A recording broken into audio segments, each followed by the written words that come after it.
सर हमके बड़का साहब से मिले के बस सर, प्लीज हमके जाए दी सर, बहुत जरूरी बस सर, हमके मिले थी।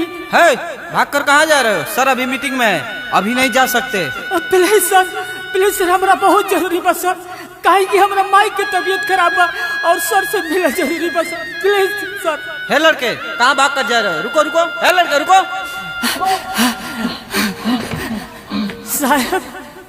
साहब हमरा की छुट्टी चाहिए साहब, हमरा के घर जाए कि हमरा माई के तबीयत खराब बा साहब, प्लीज साहब हमरा के 2 दिन के छुट्टी दे दी, काहे कि हमार भाई बहुत बीमार भी, हमरा के 2 दिन के छुट्टी दे दी, हम चल आई फिर।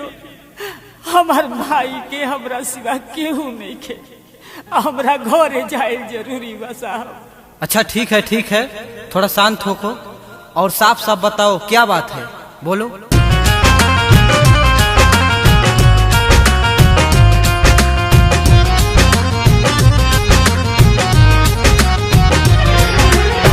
देती कुछ पैसा साहेब जाएला घरावा, नइखे केहू डहकत होई है सूत के वो सरावा।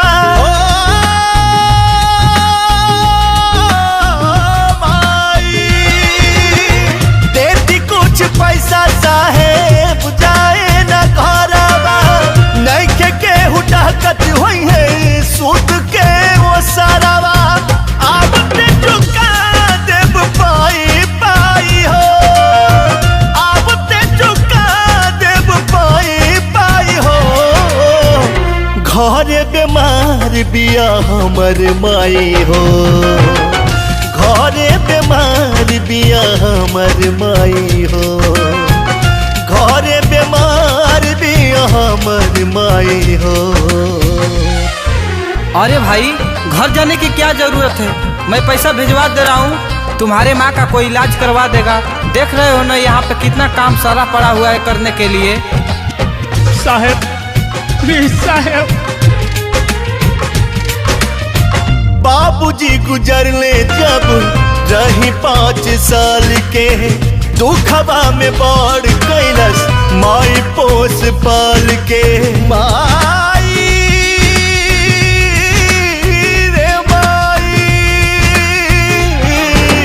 2 दिन के बस दी छुट्टी जाइल हमके जरूरी बा, काहे नहीं की समझत साहब कितना बड़ मजबूरी बा। बोला जाके पीड़ा अपन के सुनाई हो, बोला जाके पीड़ा अपन के सुनाई हो। घरे बीमार बिया हमर माई हो, घरे बीमार बिया हमर माई हो, घरे बीमार बिया हमर माई हो।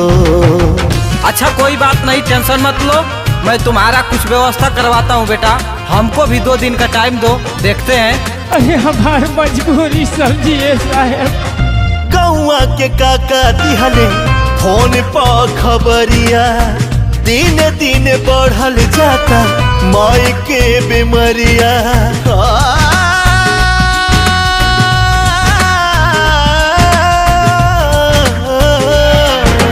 ओह बगली माई के बानी हम ही एक सहारा हो, चल जाई ता लौट न आई ऊ कबहू दोबारा हो।